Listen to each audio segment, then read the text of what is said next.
అందరికీ నమస్కారం. Welcome to డైరంగుల మహేష్ తెలుగు యూట్యూబ్ ఛానల్. మన ఆంధ్రప్రదేశ్ రాష్ట్ర వ్యాప్తంగా రేపైతే మనకు పెన్షన్లు అయితే పంపిణీ చేయట్లేదు. ఇక ఇప్పటికే ఏపీ రాష్ట్ర ప్రభుత్వం ఏం చెప్పిందంటే నేరుగా బ్యాంక్ అకౌంట్లోకి పెన్షన్ డబ్బులు వేస్తామని చెప్పింది. ఇక నేను మార్నింగ్ కూడా ఒక వీడియో చేశాను, ఎవరికి బ్యాంక్ అకౌంట్లో వేస్తారు, లిస్టులో పేర్లు ఏ విధంగా తెలుసుకోవాలి ఏంటని. మనకు లిస్టులు అయితే విడుదలైపోయాయి. ఇక డోర్ టు డోర్ ఇచ్చే వాళ్ళకంటే ఇంటి వద్దకే వచ్చి పెన్షన్ ఇచ్చేవారి లిస్టు, అలాగే అకౌంట్లో పడేవారి లిస్ట్ అయితే విడుదల చేయడం జరిగింది. ఇక ఎవరికి అకౌంట్లో వేస్తారు, ఏ కేటగిరీలకు సంబంధించి, అలాగే ఏ కేటగిరీలకు సంబంధించి పెన్షన్ ఇంటి వద్దకే వచ్చి ఇస్తారనే వివరాలు తెలుసుకుందాం. అంతేకాకుండా పెన్షన్ ఏ తేదీ నుంచి ఇస్తారు, మనం బ్యాంకుకు వెళ్ళి ఎప్పుడు పెన్షన్ డబ్బులు అనేది తెచ్చుకోవాలి, ఇంటి వద్దకు ఎప్పటి నుంచి వచ్చి ఇస్తారనే వివరాలన్నీ కూడా మీకు అందరికీ కూడా నేను వీడియో రూపంలో మీకు తెలియజేస్తాను. దయచేసి వీడియో చూస్తున్న ప్రతి ఒక్కరు కూడా లైక్ చేసేయండి. వీడియోను ముందుగా చివరి వరకు చూడండి. నేను ప్రతి వీడియోలో కూడా చెప్తున్నాను, మీరు చివరి వరకు చూస్తేనే మీకు విషయం అనేది అర్థమవుతుంది. పెన్షన్లకు సంబంధించి ఇంపార్టెంట్ అప్డేట్స్ అనమాట ఇవి. పెన్షన్ రేపే 1వ తారీఖు కాబట్టి మనకు రేపైతే పెన్షన్ పంపిణీ చేయట్లేదు. మనకు పెన్షన్ అయితే రేపు ఇవ్వరు. మీరు సచివాలయాలకు కూడా వెళ్లాల్సిన అవసరం లేదు. ఈసారి నేరుగా బ్యాంక్ అకౌంట్కి వేస్తామన్నారు. ఇక ఏ కేటగిరీలకు సంబంధించి వేస్తారు, ఏ కేటగిరీలకు ఇంటి వద్దకు వచ్చేస్తారు, మనకు పెన్షన్ డబ్బులు ఏ తేదీ నుంచి వేస్తారు అనే వివరాలన్నీ కూడా తెలుసుకుందాం. వీడియోని లైక్ చేయండి. ఈ విధంగా లైక్ బటన్ ఉంది, మీరు లైక్ చేస్తేనే మరింత మందికి ఈ వీడియో అనేది వెళ్తుంది. అలాగే వీడియోని షేర్ చేయండి. తప్పకుండా మీ బంధువులకు, స్నేహితులకు అందరికీ కూడా షేర్ చేస్తే వారు కూడా మీతో పాటు తెలుసుకుంటారు. అంతేకాకుండా ఇంకా ఎవరైనా మన ఛానల్ను సబ్స్క్రైబ్ చేసుకోకుండా చూస్తూ ఉంటే ఇప్పుడే సబ్స్క్రైబ్ చేసుకుని వీడియో కింద సబ్స్క్రైబ్ అనే బటన్ ఉంది, సబ్స్క్రైబ్ చేసుకుని పక్కనే వచ్చే గంట పైన నొక్కి మళ్ళీ వచ్చి ఆల్ అనే గంట పైన కూడా నొక్కండి. అప్పుడే ప్రతి వీడియోను కూడా మీరు అందరికంటే ముందుగానే మీ ఫోన్లోనే నోటిఫికేషన్ లేదా మెసేజ్ రూపంలో అయితే తెలుసుకుంటారు.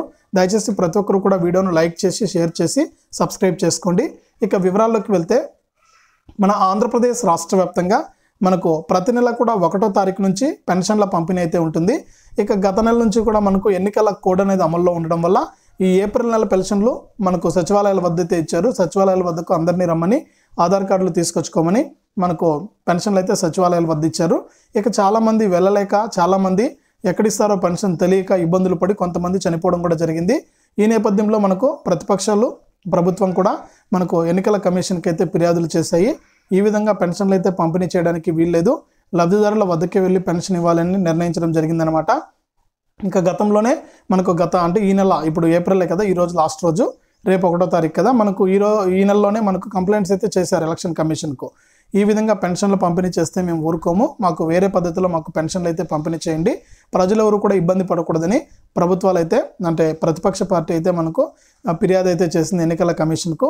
కాబట్టి ఎన్నికల కమిషన్ అయితే కొత్త దారి వెతికింది. ఈ నెల నుంచే మనకు అంటే మే 1వ తారీఖు నుంచి పెన్షన్లు అయితే బ్యాంక్ అకౌంట్లో వేయాలని నిర్ణయించుకుందనమాట. కానీ రేపైతే బ్యాంక్ అకౌంట్లో పెన్షన్ అయితే వేయట్లేదండి. ఇక ఇప్పటికే ఈ లిస్టులు అనేటివి మనకు సచివాలయాల వద్ద వెల్ఫేర్ అసిస్టెంట్ల గారి దగ్గర అయితే మీకు అందుబాటులోకి వచ్చాయి. ఇక ఈ లిస్టులు తీసుకుని మీకు మీ ఉపాధి హామీ ఫీల్డ్ అసిస్టెంట్ ఉంటారు కదా, మనకు ఫీల్డ్ అసిస్టెంట్ అయితే మీకు వచ్చి ఈ లిస్టులో చదివి వినిపిస్తారనమాట. మీ గ్రామాల్లో అయితే వాళ్ళైతే చెప్తారు, కరువు పనికి పోయే ఫీల్డ్ అసిస్టెంట్లు ఎవరైతే ఉంటారో వాళ్ళైతే చెప్తారనమాట. వాళ్ళ దగ్గరికి వచ్చే లిస్టులు వాళ్ళు వచ్చి గ్రామానికి వెళ్ళి మీ గ్రామంలో ఇంతమందికి బ్యాంక్ అకౌంట్లో డబ్బులు పడుతుంది, పెన్షన్ డబ్బు, ఇక వీళ్ళకైతే ఇంటికే వచ్చి పెన్షన్ ఇస్తారని వాళ్ళకి లిస్ట్ ఇచ్చారు. ఆ లిస్టులో పేర్లన్నీ చదివి కూడా వారు మీకు వినిపించడం జరుగుతుందన్నమాట. ఇక లిస్టులు అనేటివి ఇప్పుడు ఆల్రెడీ ఫీల్డ్ అసిస్టెంట్ దగ్గర ఉన్నాయి. ఒకవేళ మీకు లిస్టులో మీకు ఇంటికో వచ్చేస్తారో మ్యాక్సిమం ఎవరికి ఇస్తారనేది చూస్తే ఎక్కువగా ఎవరైతే వికలాంగులు, వృద్ధులు, అంటే వృద్ధులు ఎక్కువ వయసు అయిన వారు, ఎవరైతే వృద్ధులు, వికలాంగులు ఉన్నారో వారికైతే తప్పకుండా ఇంటి వద్దకే ఇస్తారు. ఇది కావాలంటే మీరు రాసి పెట్టుకోండి. మీరు ఎక్కడికి వెళ్ళొద్దు, సచివాలయానికి వెళ్ళాల్సిన అవసరమే లేదు. మీరు తొందరపడి సచివాలయానికి పోయినా అక్కడ పెన్షన్ అయితే ఇవ్వరు, వాళ్ళు మళ్ళీ కూడా మీకు చెప్తారు, మీరు మళ్ళీ ఇంటికి రావాలి. కాబట్టి ఎవరు కూడా మనకు సచివాలయాల వద్దకు వెళ్ళొద్దండి. వికలాంగులు, ఎక్కువ వయసు అయిన వారు, వృద్ధులు, మంచానికే పరిమితమైన వారు, వారందరికీ కూడా ఇంటి వద్దకే పెన్షన్ ఇస్తారు. ఆ లిస్టులు కూడా వచ్చేసాయి, సచివాలయాల్లో అందుబాటులో ఉన్నాయి. మీ గ్రామాల్లో ఫీల్డ్ అసిస్టెంట్లు కూడా మీకు అయితే చెప్తారు, ఉపాధి హామీ కరువు పని చేసే వాళ్ళైతే మీకు చెప్తారనమాట. మీకు ఇంటికాడే ఇస్తారు, మీరు ఇంటికాడే ఉండండి అని చెప్తారు. కాబట్టి ఇక ఎవరికి అకౌంట్లో వేస్తారంటే ఎవరైతే మనకు సాధారణంగా ఉండి మనకు వాళ్ళందరికీ కూడా బ్యాంక్ అకౌంట్కి లింక్ అయి ఉంటుందో ఆ అకౌంట్లోకి డబ్బులు అయితే వెళ్తుందండి, పెన్షన్ డబ్బులు. ఇక రేపు 1వ తేదీ అయితే పెన్షన్ అయితే పంపిణీ చేయట్లేదు. ఎందుకు పంపిణీ చేయట్లేదు అంటే రేపు బ్యాంకు సెలవు దినము. ఇప్పటికే మనకు పెన్షన్ డబ్బులు అయితే సచివాలయాలకు చేరుకున్నాయని చెప్తూ ఉన్నారు. కానీ రేపైతే పంపిణీ చేస్తారా, ఇళ్ల వద్దకే వచ్చి ఇచ్చే పెన్షన్ అయితే పంపిణీ చేస్తారా లేదనేది చూడాలి.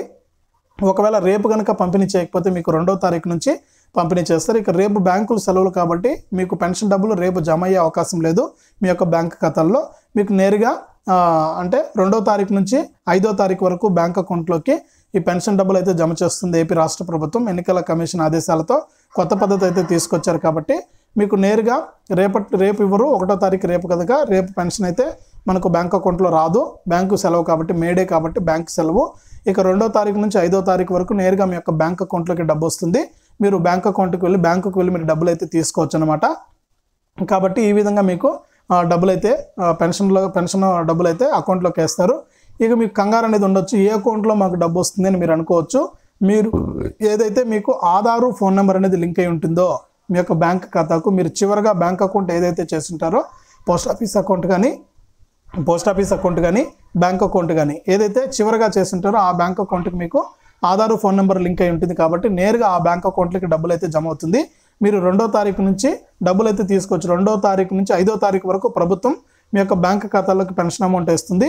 మీరు ఎప్పుడైనా వెళ్ళి ఆ నెలంతా కూడా ఎప్పుడైనా పోయి మీ పెన్షన్ డబ్బు అయితే బ్యాంకుకి పోయి తెచ్చుకోవచ్చు మీకు వీలున్నప్పుడు. అది కూడా ప్రభుత్వం ఏం చెప్తుందంటే గుంపులుగా ఒకేసారి బ్యాంకుల కాడికి పోస్ట్ ఆఫీసుల కాడికి వెళ్ళిపోయి మీరు ఇబ్బంది పడొద్దండి. ఒక్కొక్కరుగా మీకు వీలున్నప్పుడు వెళ్ళండి. మీ డబ్బులు ఎక్కడికి పోవు. మీకు వీలున్నప్పుడు మీరు బ్యాంకుకు లేదా పోస్ట్ ఆఫీస్కి వెళ్ళి మీ యొక్క డబ్బు అనేది తెచ్చుకోండి అని కూడా ఏపీ రాష్ట్ర ప్రభుత్వం, ఏపీ ఎన్నికల కమిషన్ అయితే చెప్పింది. కాబట్టి ఈ విషయాన్ని మీరు అందరూ కూడా గుర్తించండి. రేపైతే వికలాంగులకైతే ఇంటి వద్దకే ఇస్తారు. వికలాంగులకు మంచానికే పరిమితమైన వారు మీరందరూ కూడా ఎక్కడికి వెళ్ళాల్సిన అవసరం లేదు. ఇంటి వద్దే ఉంటే మీకు ఇంటికే తెచ్చిస్తారు. ఇక ఎవరైతే వృద్ధాప్య పెన్షన్ తీసుకుంటున్న వారు, ఒంటరి మహిళలు, వితంతు మహిళలు వీళ్ళందరికీ కూడా బ్యాంక్ అకౌంట్లోకి వస్తాయి. మీరు 2వ తారీఖు నుంచి బ్యాంకుకు వెళ్ళి డబ్బులు అయితే తీసుకోండి, పెన్షన్ డబ్బులు. ఇక ఈరోజైతే మనకు కొద్దిసేపటి క్రితమే మనకు మాజీ సీఎం చంద్రబాబు గారు, పవన్ కళ్యాణ్ గారు ఉమ్మడి కూటమి మేనిఫెస్టో అనేది విడుదల చేశారు. ఇక ఈ కూటమి మేనిఫెస్టోలో పెన్షన్దారులకైతే ఊహించని శుభార్త అని చెప్పుకున్నారండి, చెప్పొచ్చు. మనకు అసలు మీరెవరు కూడా ఊహించంటారు పెన్షన్కి సంబంధించి. ఇక ఏప్రిల్ నెల నుంచి అంటే ఈ నెల నుంచే మీకు పెన్షన్ 4,000 ఇస్తామని మనకు ఉమ్మడి కూటమి ప్రకటించేసింది అనమాట మేనిఫెస్టోలో. అంటే ఈ నెలలో 3,000, వచ్చే నెలలో 3,000 పెన్షన్ వస్తుంది కాబట్టి మీకు రేపు పెన్షన్ 3,000 ఇస్తారు. ఇక ఈ నెలలో ఆల్రెడీ 3,000 పెన్షన్ ఇచ్చేశారు కాబట్టి ఈ పెన్షన్కు 1,000 రూపాయలు జోడించి జూన్ నెలలో ఇస్తామని టీడీపీ పార్టీ అయితే చెబుతోందనమాట. ఉమ్మడి మేనిఫెస్టోలో ఈ అంశాన్ని అయితే ప్రస్తావించారు. ఇక వృద్ధులు, వితంతువులకు సీఎం జగన్ గారు ఏమంటే 2029 నాటికి 3,500 రూపాయల పెన్షన్ ఇస్తామన్నారు. అందరికీ ఒకే పెన్షన్, వికలాంగులకు అలా సపరేట్గా ఏమి ఇవ్వట్లేదు. జగన్ గారి మేనిఫెస్టోలో 3,500 ఇస్తామన్నారు 2029 నాటికి. ఇప్పుడైతే ఇక టీడీపీ పార్టీ ఏం చెప్తుందంటే ఈ ఏప్రిల్ నెల నుంచే మీకు 4,000 రూపాయల పెన్షన్ ఉంటుంది. ఇప్పుడైతే 3,000 ఇస్తున్నారు. ఈ 3,000 పొంగ 1,000 రూపాయలు టీడీపీ ప్రభుత్వం ఇస్తుంది అధికారంలోకి వచ్చిన వెంటనే. జూన్ 1వ తారీఖు నుంచే అంటే జూన్ 4వ తారీఖున ఫలితాలు వస్తాయి. జూన్ 5, 6 తారీఖుల్లో కొత్త ప్రభుత్వం ఏర్పడుతుంది. ఇక ప్రభుత్వం ఏర్పడిన మరుసటి రోజే 7, 8 తారీఖుల్లో మీకు వృద్ధులకు, వితంతువులకు, ఒంటరి మహిళలకు 4,000 పెన్షన్ ఇస్తాము. వికలాంగులు ఎవరైతే ఉన్నారో వారికి 6,000 పెన్షన్ ఇస్తాము. అంటే ఈ 2 నెలలు 1,000, 2,000 రూపాయలు. జూన్ నెలలో 4,000 రూపాయలు. వృద్ధులు, వితంతువులకు అయితే 6,000 రూపాయలు వస్తుంది జూన్ నెలలో. వికలాంగులకైతే 8,000 రూపాయల పెన్షన్ వస్తుంది. కాబట్టి ఈ విషయాన్ని మీరు గమనించండి. కాబట్టి మనకి ఈ విధంగా మేనిఫెస్టో అనేది విడుదలైంది. రేపైతే టీడీపీ కూటమి ప్రకటించినటువంటి ఉమ్మడి మేనిఫెస్టోపై వీడియో ఉంటుంది. మీ అభిప్రాయాలను తెలియజేయగలరు. ఇది అప్డేట్. వీడియోను లైక్ చేసి, షేర్ చేసి మన ఛానల్ సబ్స్క్రైబ్ చేసుకుని పక్కనే వచ్చే గంట పైన నొక్కి మళ్ళీ వచ్చి ఆలనే గంట పైన కూడా నొక్కండి.